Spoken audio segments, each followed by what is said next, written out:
नमस्कार दोस्तों, स्वागत है आपका अपने मैथिली चैनल पर। हमें सपोर्ट करने के लिए इस चैनल को सब्सक्राइब करें और बेल आइकन दबाना ना भूलें। राम जी से पूछे, राम जी से पूछे जनकपुर के नारी, बता दो बाबुआ लोगबा देत काहे गाड़ी, बता दो बाबुआ लोगबा देत काहे गाड़ी, बता दो बाबुआ। राम जी से पूछे, राम जी से पूछे जनकपुर के नारी, बता दो बाबुआ लोगबा देत काहे गाड़ी, बता दो बाबुआ लोगबा देत काहे गाड़ी, बता दो बाबुआ। तोहरा से पूछो मैं ओ धनुषधारी, तोहरा से पूछूं मैं ओ धनुषधारी, एक भाई गोर काहे, एक भाई गोर काहे, एक काहे कारी, बता दो बाबुआ लोगबा देत काहे गाड़ी, बता दो बाबुआ लोगबा देत काहे गाड़ी, बता दो बाबुआ। राम जी से पूछे, राम जी से पूछे जनकपुर के नारी, बता दो बाबुआ लोगबा देत काहे गाड़ी, बता दो बाबुआ लोगबा देत काहे गाड़ी, बता दो बाबुआ।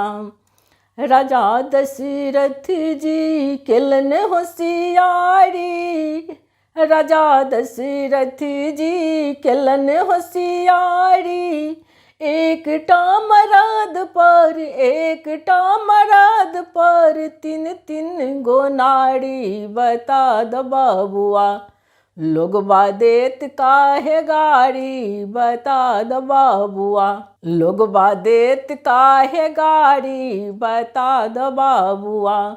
राम जी से पूछे, राम जी से पूछे जनकपुर के नारी, बता दो बाबुआ लोगबा देत काहे गाड़ी, बता दो बाबुआ लोगबा देत काहे गाड़ी, बता दो बाबुआ। ई बूढ़ा बाबा के पकल पकल दाढ़ी, ई बूढ़ा बाबा के पकल पकल दाढ़ी, देखन में पातर, देखन में पातर खाए भर थारी, बता दो बाबुआ लोगबा देत काहे गाड़ी, बता दो बाबुआ लोगबा देत काहे गाड़ी, बता दो बाबुआ।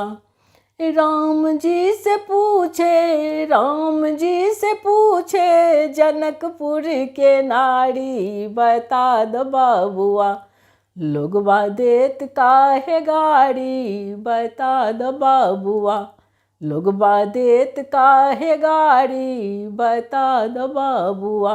कहथिन सिनेह लता मन में बिचारी, कहथिन सिनेह लता मन में बिचारी, होम सब लाग अछि, होम सब लाग अछि सरोज सारी, बता दो बाबुआ लोगबा देत काहे गाड़ी, बता दो बाबुआ लोगबा देत काहे गाड़ी, बता दो बाबुआ।